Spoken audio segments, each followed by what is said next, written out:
সব থেকে ন্যাক্কারজনক ঘটনা বিডিআরে যে একটা অভ্যুত্থান হলো, সেখানে আমরা কিন্তু 72 ঘন্টার মধ্যে এটাকে সামাল দিয়ে সমস্ত আহত নিহত পরিবার সবার জন্য আমি আর্থিক সহায়তা থেকে শুরু করি, তাদের ছেলে মেয়েদের পড়াশোনা থেকে শুরু করে সব ব্যবস্থা করেছিলাম। 10 বছর পর্যন্ত প্রত্যেকটা পরিবার মাসোহারা পেয়েছে 40,000 টাকা করে, সবাইকে 2 টাকার ফ্ল্যাট দেওয়া হয়েছে, সবাইকে কাউকে চাকরি দেওয়া হয়েছে, কাউ ছেলে মেয়ে পড়াশোনা করা হয়েছে। ওই পড়াশোনা আমার টাকা করে এসে আবার দেখলাম আমার বিরুদ্ধে সাক্ষীও দিচ্ছে। এটা হলো বাংলাদেশের চরিত্র।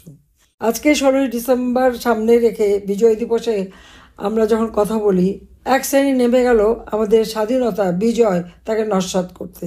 পাবলিক সার্ভিস কমিশনের প্রশ্ন উত্তরে মুক্তিযুদ্ধ শব্দটা বলা হয়নি, বা পাকিস্তানি হানাদার বাহিনীও বলা হয়নি, প্রতিরোধ যুদ্ধ। মানে প্রভু ভক্ত, অর্থাৎ এরা হলো পাকিস্তানের প্রভু ভক্ত। তাদের লাথি খাক, ঝাঁটা খাক, যা খাক, তাদের পদলেহন করবেই, এটা হলো তাদের অবস্থা। অথচ লাখো শহীদের রক্তের বিনিময়ে আমরা স্বাধীনতা পেয়েছি। জাতির পিতা বঙ্গবন্ধু শেখ মুজিবুর রহমানের আহ্বানে সাড়া দিয়ে যার যা কিছু ছিল তাই নিয়ে অস্ত্র হাতে নিয়ে যুদ্ধ করে এই দেশ স্বাধীন করেছে মানুষ।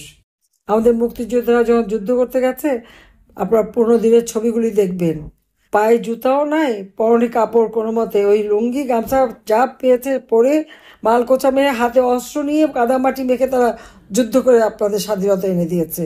আজকে সেই মুক্তিযোদ্ধাদের অপমান করা হয়, অবমাননা করা হয়, তাদের উপর পরিবারের উপর নির্যাতন চলে। এরা কারা? 15 বছর 7 মাস এক টানা আওয়ামী লীগ ক্ষমতায় ছিল। আমরা দেশকে উন্নতি করেছি, অর্থনৈতিকভাবে শক্তিশালী করেছি, সারা বিশ্বে বাংলাদেশ উন্নয়নের রোল মডেল হিসেবে স্বীকৃতি পেয়েছে। মানুষের মৌলিক চাহিদা অন্ন, বস্ত্র, বাসস্থান, চিকিৎসা, শিক্ষার ব্যবস্থা করেছি, যুব সমাজের কর্মসংস্থানের ব্যবস্থা করেছি। একটা গ্রামের একটা ছেলেও কিন্তু কাজ করে পয়সা কামাই করতে পারত। সেইভাবে শিক্ষা দীক্ষা ট্রেনিং ভোকেশনাল সব কিছু করে দিয়েছি। তা আমাদের অপরাধটা কি? হ্যাঁ, পাকিস্তানি হানাদার বাহিনীর কাছে আমরা অপরাধী ছিলাম। আমাদের অর্থনীতি পাকিস্তান থেকে অনেক উপর, অনেক শক্তিশালী ছিল। আজকে আমরা সেখান থেকে নেমে গেছি। আমাদের শান্তিরক্ষা মিশনে 1 নাম্বার ছিলাম আমাদের সেনাবাহিনী, এখন সেটা 3 নাম্বারের নিচে নেমে গেছে। এখন সেনাবাহিনীর সেই ইয়াং অফিসাররা কি জবাব দেবে? আমি বিদায় নিলাম। কিন্তু দেশটার কি অবস্থা হলো? দেশের মানুষের কি অবস্থা হলো?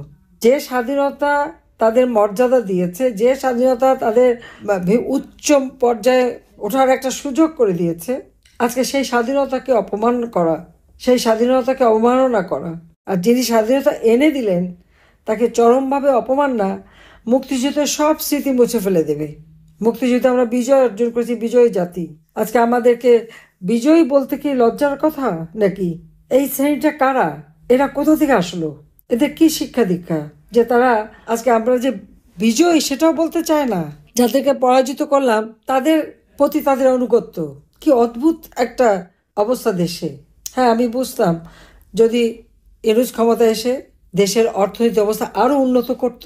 আমি তো নাকি ভালো করতেই পারিনি, তারা আরো ভালো যদি কিছু করতে পারতো, দেশকে যদি আরো সম্মানজনক অবস্থানে নিয়ে যেতে পারতো, তাহলে তো বুঝতাম যে হ্যাঁ, তার ক্ষমতা নেওয়াটা সার্থক। কিন্তু সে কি করেছে? আজকে বিশ্বের 9টা ইউনিভার্সিটি এখন আর বাংলাদেশের কোনো ছাত্রছাত্রী নেবে না। পাকিস্তান এবং বাংলাদেশ, পাকিস্তান আর বাংলাদেশকে এক ব্র্যাকেটে নিয়ে এসেছে জঙ্গি রাষ্ট্র হিসেবে, জঙ্গির দেশ হিসেবে।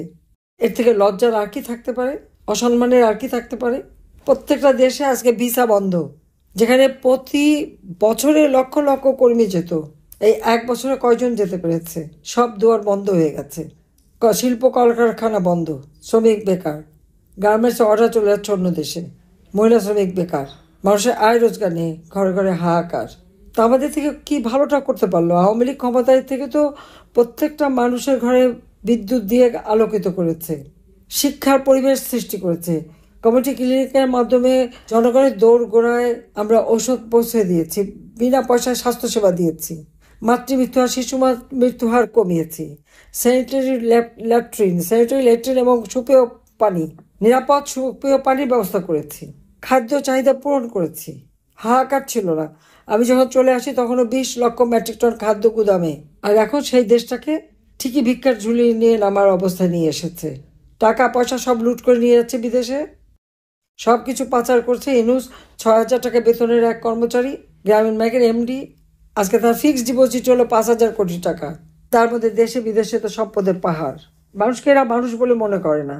যারা মেট্রো রেলে আগুন দিল, টিভি সহ বিভিন্ন প্রতিষ্ঠানে আগুন দিল, যারা পুলিশ হত্যা করে পা বেঁধে ঝুলালো, আওয়ামী লীগ নেতাকর্মী হত্যা, সাংবাদিক হত্যা, আইনজীবী হত্যা, তারা হয়ে গেল হিরো।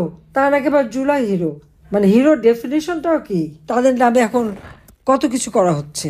ইউনূস তো আমাদের ঘর বাড়ি সবকিছু লুটপাট করেছে, বা আওয়ামী লীগের প্রত্যেকটা নেতা কর্মীর বাড়িঘর লুট। তাদের আছে কি? কিছুই নেই, তাদের লুটের মাল আছে। আমি বারবার বলছি, এখনো বলি, যাদের ঘর বাড়ি যারা লুট করেছে, যারা এভাবে আচরণ করেছে, এদেরকে চিনে রাখতে হবে এবং সময় সুযোগ পেলে এদেরকে উপযুক্ত শিক্ষা দিতে হবে। যতক্ষণ পর্যন্ত রুখে দাঁড়াতে না পারবেন ততক্ষণ পর্যন্ত কিন্তু কিছুই করতে পারবেন না। হ্যাঁ, মামলা হামলা দিয়ে তারা জীবনটাকে অতিষ্ঠ করে তুলেছে, কিন্তু আর কতদিন সহ্য করা যায়? আর ইউনূস তো ধরা খেয়ে গেছে। যে যুদ্ধ অপরাধীদের বিচার যে কোর্টে করেছি সেই কোর্টে বিচার করে মৃত্যুদণ্ড দিয়েছে আমাকে। আমিও মৃত্যুদণ্ড পরোয়া করি না। এরকম হত্যা মামলা, এই মামলা, সেই মামলা সব দেখেছি, কিন্তু সততার শক্তি অনেক বেশি। আমি কোনো অন্যায় করিনি। আজকে আমার সেনাবাহিনীর অফিসারদের কাঠগড়ায় দাঁড় করে, পুলিশ অফিসারদের কাঠগড়ায় দাঁড় করে, প্রশাসনের অফিসারদের কাঠগড়ায় দাঁড় করে, আওয়ামী লীগের নেতা কর্মী মুক্তিযোদ্ধা তাদের হাতে হাত করা পড়ায়, জেলখানার থেকে কয়েকজনের ভয়েস রেকর্ড করে নিয়ে এসে মিথ্যা রেকর্ড তৈরি করে করে ছাড়ে। সেগুলি আবার তাদের নাকি এভিডেন্স। সেটাকে তো ফরেন্সিক করতে হবে, হিসাব করে দেখতে হবে। তার কাজে আজকে দেশটাকে একেবারে ধ্বংসের কিনারায় নিয়ে এসেছে। কৃষক হাহাকার, সার নাই, কষ্ট করে ফসল উৎপাদন করলেও তার দাম পায় না, এবং কৃষক সার পায় না দেখে আজকে সার গুদাম ভেঙে সার নিয়ে চলে গেছে। তার করবেটা কি? যাবে কোথায়? ইন্ডাস্ট্রিতে আগুন, সেখানে মারা গেল কতজন। গাজী ইন্ডাস্ট্রি, হাসপাতালে আগুন, হোটেলে আগুন, কোভিড হাসপাতাল সেটাও পুড়িয়ে দিয়েছে। এই অবস্থার মধ্যে দিয়ে আমি আমাদের নেতাকর্মীদের বলবো যে মানুষ কিন্তু একমাত্র আওয়ামী লীগের উপরেই ভরসা করে।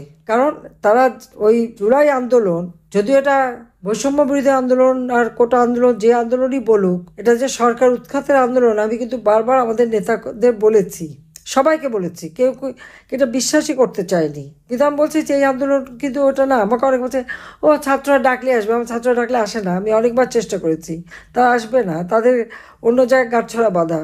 এই আন্দোলনের কবারে তারা অন্য কিছু করতে চাচ্ছে, এটা বুঝতে হবে সবাইকে। 2-3 মাস আগেও আমি এই কথা বলছি, ওই দিনই লাস্ট ক্যাবিনেট মিটিংও আমি বলেছি, কিন্তু প্রত্যেকেই মনে হতো যে একটা ভাব খারাপ, যে কিছুই হবে না।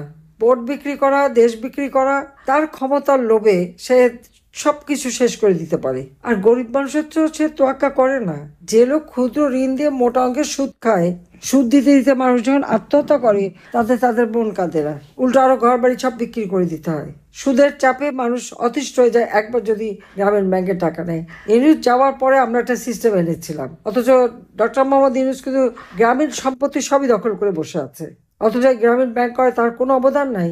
আমি 400 কোটি টাকা দিচ্ছি গ্রামীণ ব্যাংকে, টেলিফোনের ব্যবসা আমি দিয়েছি।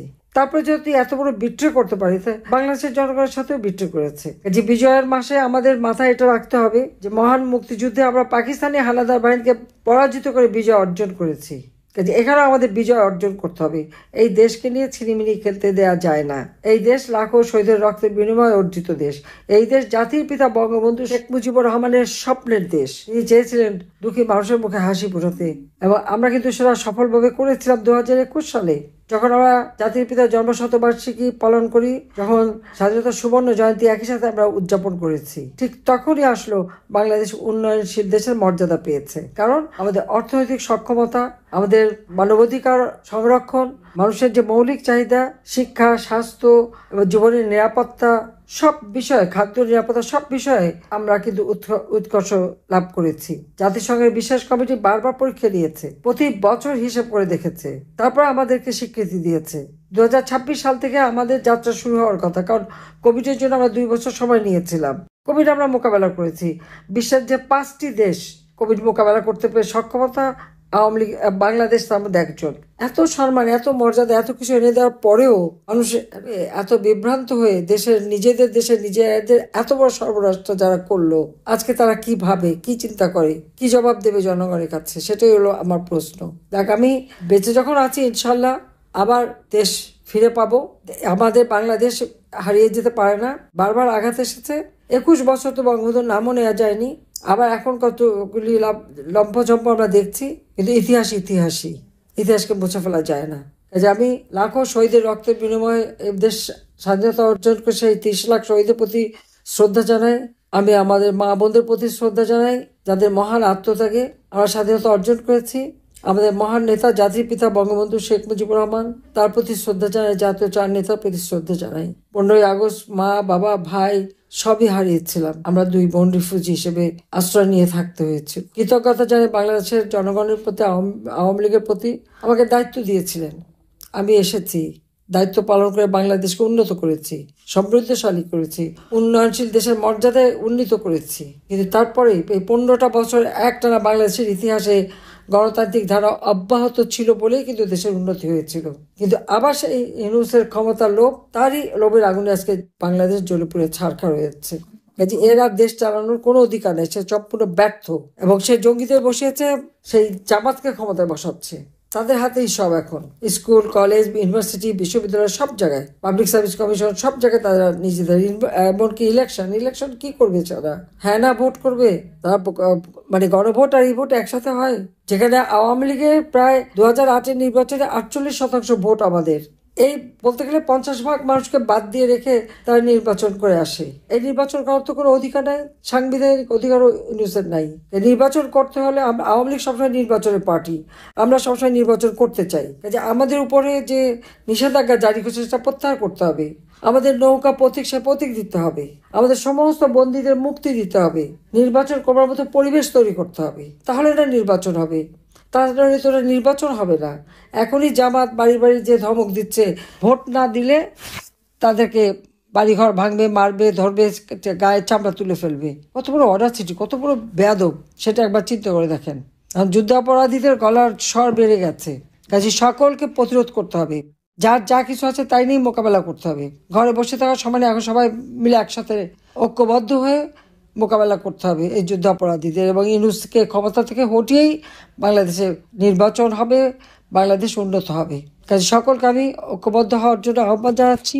এবং সংগঠন, সেই সাথে সাথে সহযোগী সংগঠন, বাংলাদেশের জনগণের পাশে দাঁড়াতে হবে। জনগণকে সাথে নিয়েই কিন্তু আমাদের কাজ, এটা মাথায় রাখতে হবে। সবাইকে ধন্যবাদ। জয় বাংলা, জয় বঙ্গবন্ধু, বাংলাদেশ চিরজীবী হোক। খোদা হাফেজ।